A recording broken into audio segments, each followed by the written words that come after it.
The final video in part 1 here, or for specific outcome 1, is actually going to be split into 2 parts. I have advocated for formal proofs for you guys for everything pretty much throughout the semester. This is going to be a little bit different. I'm not going to be strictly advocating for formal proofs in this case because a completely formal proof would actually need some calculus. So if you want to come back to this after taking Math 31, I can provide that proof.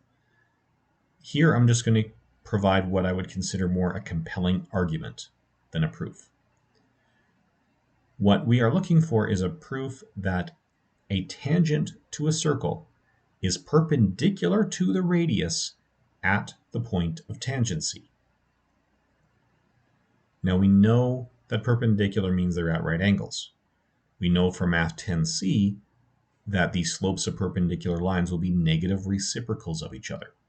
So if a line has a slope of 2, a perpendicular line would have a slope of negative 1/2.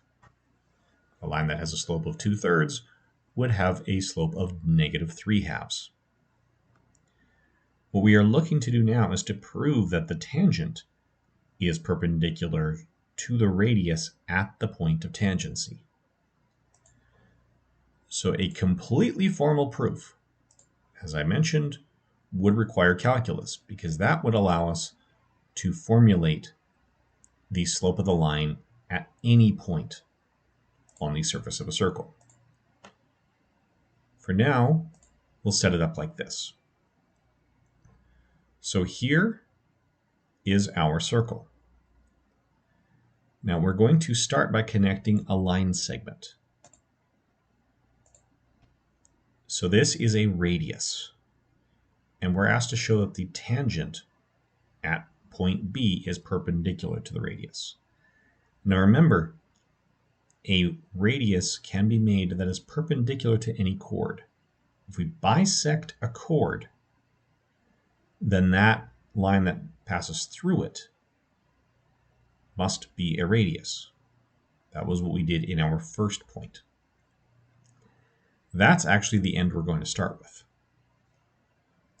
So, for example, let's take another line segment and put it out here and one out here. So now we have a chord, and we have bisected, or we can bisect that chord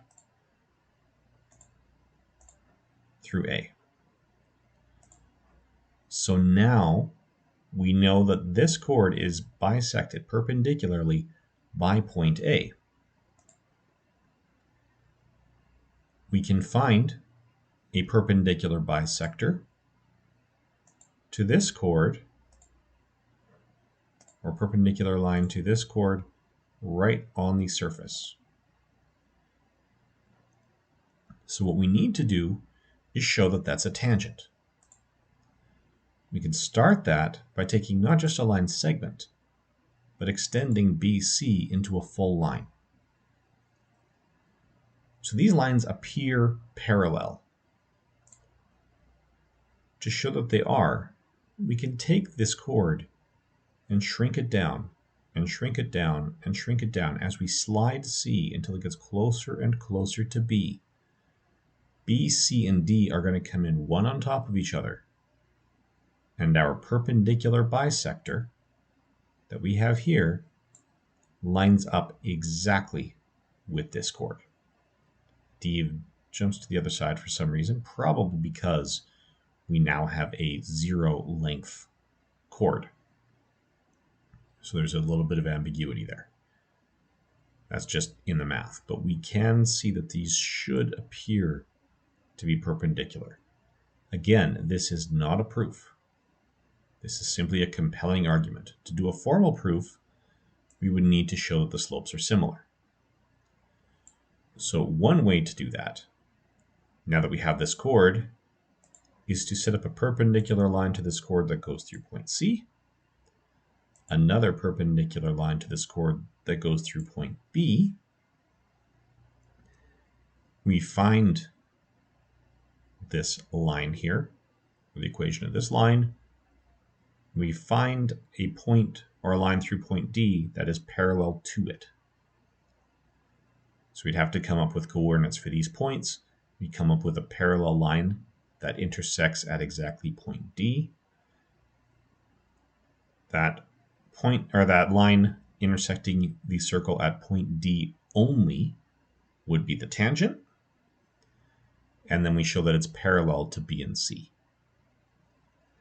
So that is a slightly extended and more formal approach to this. That's the first version of this video. The second version will quote the results from calculus without proof and then use it to prove this. Or perhaps I will just include the calculus version for you to come back to when you've done Math 31.